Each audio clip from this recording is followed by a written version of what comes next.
암 치료는 뭐 여러분 잘 아시다시피 외과하고 방사선 종양학과하고 종양내과 의사하고 해서 치료를 하게 되죠. 수술이 우선이 되는 그 대부분의 암종들은 수술이 1차 치료로 우선이 되고 있습니다. 그리고 이제 방사선 치료가 추가되고 또 안 되고 이건 수술 결과에 따라서 바뀌는 경우도 있고, 그 다음에 이제 수술 후에 수술 후 보조 항암요법들이 있는데, 유방암 같은 경우는 전형적으로 세 가지 그 치료법을 다 써야 되는 암입니다.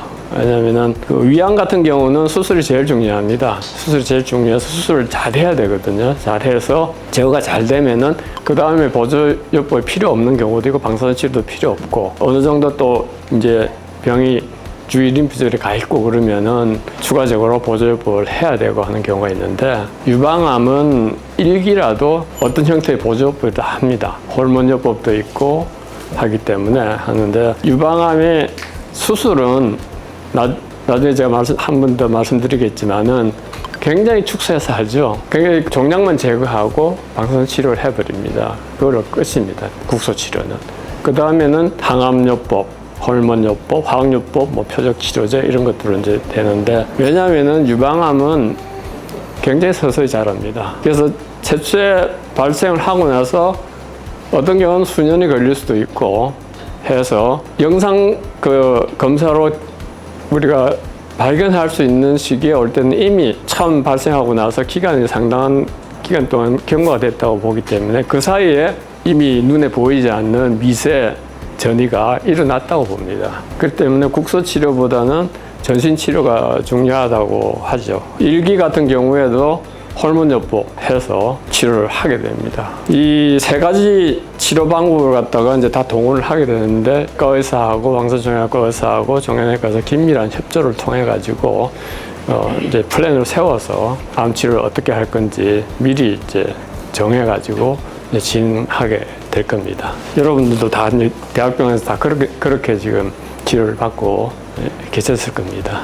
그러니까 역사적으로 봐서 또 외과 절제술이 처음 이제 시작을 했겠죠. 종양이 생겼으니까 제거를 했겠죠. 그 당시에는 또 이 방사선도 없었고 화학요법제도 없었고 했기 때문에 최초로 이제 암 제거술이 제일 먼저 시작을 했다고 보시면 되고요. 그 후에 이제 방사선 치료가 나오고 화학요법이랑 호르몬요법, 그다음에 최근에 표적치료제가 나오고, 그다음에 면역 감문 억제제, 면역 치료가 나오고, 최근에 ADC라고 해서 안티바디 드라그 컨주게이션이라고 해서 이 항체하고 화학요법제를 갖다가 같이 붙여가지고 이 안티바디가 종양 표면에 있는 항원으로 가서 달라붙게 해가지고 하는 치료법인데, 대표적인 게 유방암에서는 NO2라는 약제입니다.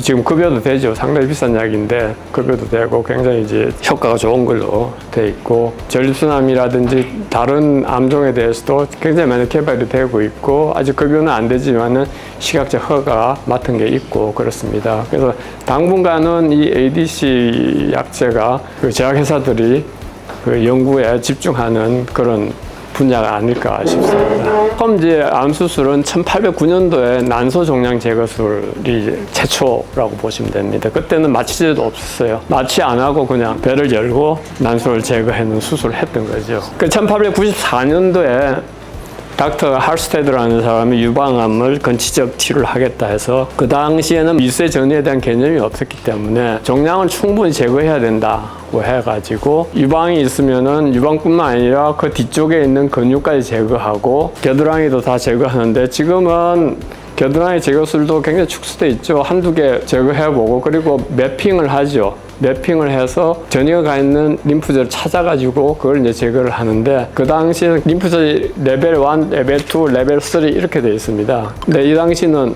레벨 1, 2, 3 다 제거했습니다. 완전히 제거했기 때문에 100% 림프 부종이 옵니다.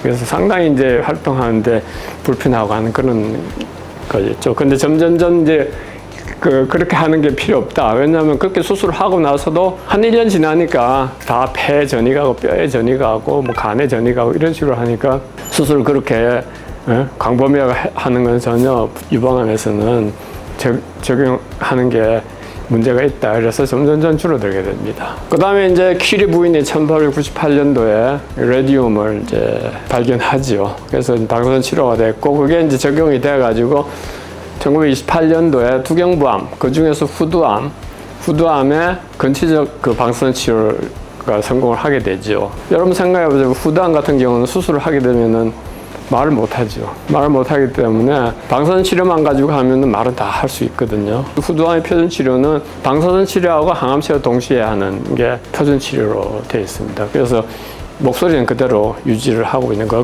다시 또 그쪽에 재발하게 되면은 그때 가서 수술을 해도 늦지는 않으니까. 그래서 요즘은 그게 표준 치료로 되어 있습니다. 1967년도에 이제 화학 치료에 대한 결과가 나오는데, 화학요법이 어떻게 시작했냐면은 2차 대전 때 가스전을 하잖아요. 독가스를 썼는데 그게 나이트로겐 무스타르라는 화학제예요. 그걸 썼는데 그게 이제 군인들한테만 가면 모르는데 일반인들 갈 거 아니겠어요? 거기에 노출된 사람 중에 종양이든 사람들이 종양이 줄어드는 걸 갖다가 관찰을 하게 됩니다.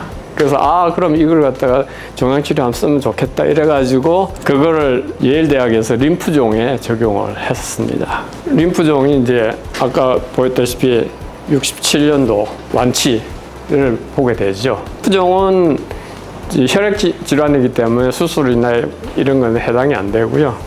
전신 치료를 하는 거기 때문에. 그리고 화학요법이 잘 듣습니다. 그래서 그 화학요법만 가지고도 완치가 되는 질병으로 생각하시면 되고요. 백혈병 이런 거 다 비슷합니다. 그리고 이제 유방암에서 1974년도에 그 수술 후 보조요법이 효과가 있다는 게 임상시험을 통해 증명이 됩니다.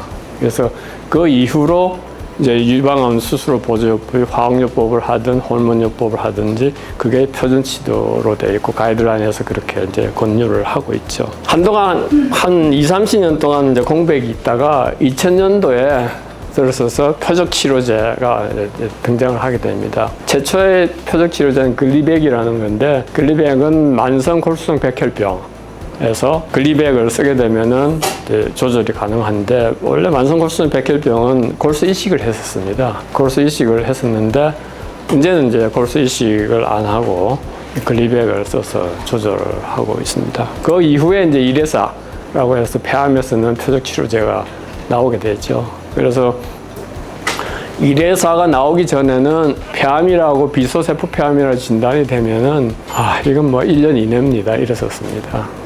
근데 이레사가 나오고부터는 이게 지질 컨트롤을 잘 해주니까 뭐 2년, 3년, 심지어는 5년까지 이레사만 가지고 조절되면서 생활하시는 분이 이제 나타나게 된 거죠. 이레사 전에는 폐암의 사망률이 굉장히 높았었습니다. 최근에 들어서 이레사뿐만 아니라 면역 감문 억제제 이런 것들이 나오면서 비소세포 폐암도 치료제를 가지게 되는 거죠.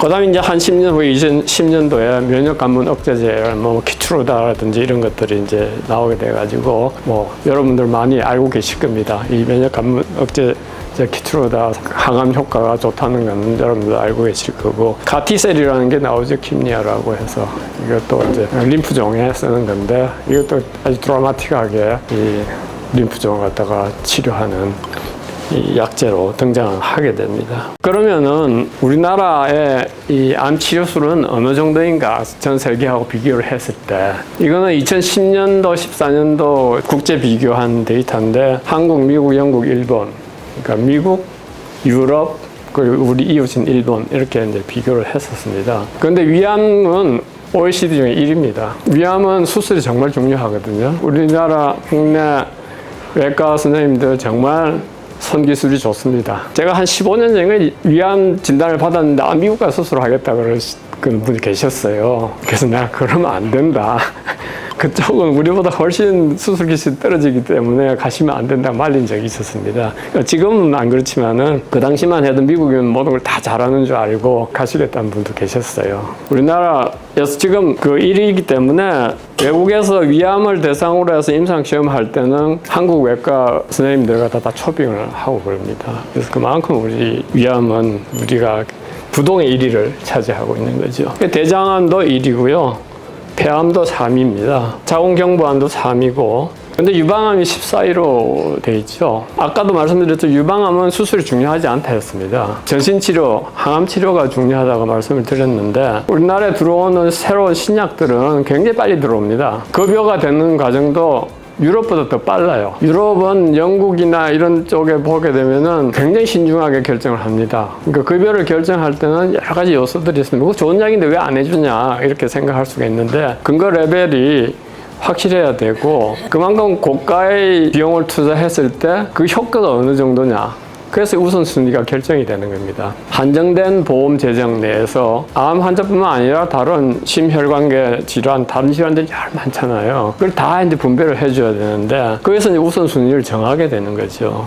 왜 빨리 안 해주냐, 급여가 안 되냐, 막 이렇게 생각할 수가 있는데 정부에서 하는 건 그런 순위를 다 따져가지고 결정하는 거기 때문에 이제 가능한 빨리 해주려고 그러지만은 기다려야 되는 거죠. 만약에 이 근거 레벨이 낮은 것도 다 해주게 되면은 여러분들이 내는 국민들이 내는 보험료가 올라갑니다. 또 보험료 올리는 것도 문제가 있기 때문에 그래서 이제 굉장히 심도 있게 논의를 해서 결정을 합니다. 근데 이제 유방암이 왜 14위냐? 그럼 약도 최근 게 빨리 들어오고 치료도 다 적용할 수가 있고 그리고 이제 요즘은 또 유방암 같은 경우는 온코타입 DX라든지 온코프리 같은 유전자 검사를 해가지고 예후를 갖다 결정을 해가지고 거기에 맞는 약을 선택을 하고 하는데 그거 다 하거든요. 우리 국내에서 다 하는데 그걸 왜 14위냐? 종양의 특성이 서구하고 다른 게 아니냐 이렇게 생각하고 있습니다. 그러니까 우리나라 대부분의 유방암은 서구 같은 경우는 나이가 들면서 생깁니다. 되게 뭐 50대 넘어서 60대에 생긴데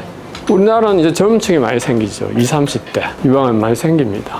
다른 나라에 비해서 많습니다. 그래서 물론 일본도 옆에 있어서 우리하고 비슷하긴 하지만은 하여튼 우리나라 이 유방암 환자분들의 어떤 유전자 특성이 있지 않을까 해서 지금 분석을 하고 있습니다. 분석 연구가 진행되고 있기 때문에 그 결과가 나오면은 아마 그런 것들이 밝혀질 것으로 생각이 듭니다.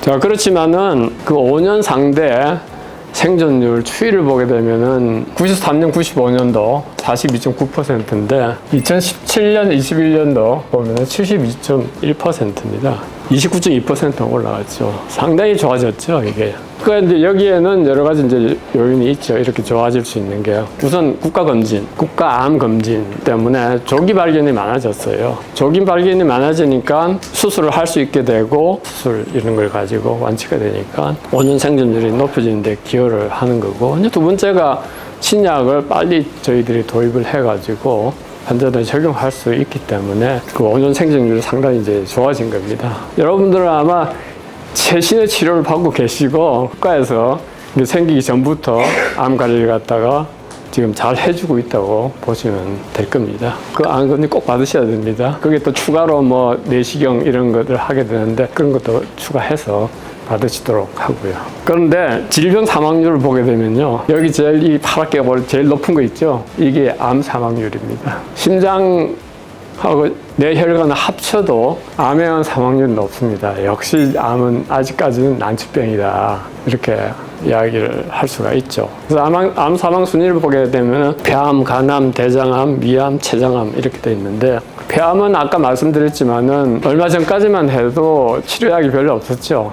표적 치료제나 면역 감문 억제제가 나오기 전에는 치료 약제가 별로 없기 때문에 그때는 생존 기간이 짧았어요. 근데 앞으로는 이게 조금 점점 이제 개선이 될 겁니다. 새로운 약제들이 이제 계속 나오기 때문에 또 한 가지는 폐암은 아직까지 조기 발견이 힘들어요. 그냥 보통 우리가 국가 검진에도 흉부 엑스레이만 들어있죠. 흉부 엑스레이 가지고는 조기 발견이 힘들어요. 그래서 몇 년 전에 한 5년 정도 됐나? 유럽 쪽에서 나온 이제 그 논문에 의하면은 CT를 조영제를 안 쓰고 짧은 시간은 거는 한 2, 3분 만에 찍는 겁니다. 그것만 해서 그걸 스크리닝으로 쓰게 되면은 암 조기 발견을 높일 수 있다 하는 논문이 나옵니다. 그래서 그걸 지금 국가 검진에 넣을 지금 논의는 시작됐다고 보시면 될 겁니다. 그래서 아마 국가 검진에서 그 리스크가 높은 환자들, 특히 담배를 갖다가 수년간 피던 환자, 이런 위험도가 높은 환자들 대상으로 해서 먼저 이제 시작이 될 겁니다. 그게. 그래서 그런 이제 폐암은 발견됐을 때 우리 진단을 냈을 때 벌써 뭐 2기, 3기 이렇게 넘어가 있으니까 그만큼 치료를 하더라도 5년 생존율이 이제 떨어지게 되는 거죠. 그 다음에 간암인데 간암은 여러분 뭐 알고 계시는 분 계시지만 처음에는 수술을 할 수 있어야지 근치적인 치료가 가능한데 수술을 할 수 있는 환자 포션이 20-30%밖에 안 됩니다. 거의 한 20%밖에 안 됩니다. 그걸 넘어서게 되면은 색전술을 하죠. 색전술은 근치적 치료가 아니고 조절한 치료이기 때문에 그 다음에 이제 이게 전이가 가거나 그러면은 약제를 써야 되는데 쓸 수 있는 약제가 한두 가지밖에 안 됩니다. 그래서 사망률이 지금 이렇게 높게 나오는데 간암 발생률이 많이 줄었어요. 왜냐면은 그 간염 백신이 나왔죠. 간염 백신은 뭐 여러분 아시는 분 아시겠지만 서울대학의 김정영 교수님이 굉장히 노력해가지고 연구를 해가지고 간염 백신을 만들어냅니다. 그 이후로는 다 어렸을 때 간염 백신을 다 맞게 돼 있죠. 그러면서 발생률이 많이 줄어들었습니다. 이 사망률은 점점 떨어질 것으로 예상이 되고요. 그다음에 대장암은 뭐 아까 말씀드렸듯이 발생률이 높아지니까 이렇게 사망순위에 들어가고, 그다음에 위암도 아까 이제 점점 줄어들 거라 말씀드렸고, 췌장암은 치료 방법이 그렇게 많지가 않아요. 그리고 췌장암은 진단이 늦어져요. 굉장히 깊은 곳에 있거든요. 배 제일 뒤쪽에 있어요. 배동맥이 있으면 그 앞쪽으로 있거든요. 그래서 이미 증상이 나타날 때 아프다 나타날 때는 벌써 3기를 넘어선 겁니다. 그 우연히 건강검진 CT를 찍었는데 나왔다 하면은 그거는 수술을 할 수 있는 단계이기 때문에 그때는 근치적 절제술이 가능하지만은 이렇게 시기를 넘어서게 되면은 그 쓸 약제도 그리 많지가 않아요. First line, second line 이렇게 가게 되면 끝입니다. 췌장암이 아직은 뭐 발생률이 그리 높지는 않지만은 난치암의 한 가지로 지금 되어 있습니다. 그리고 상당히 아프죠. 고통스럽죠.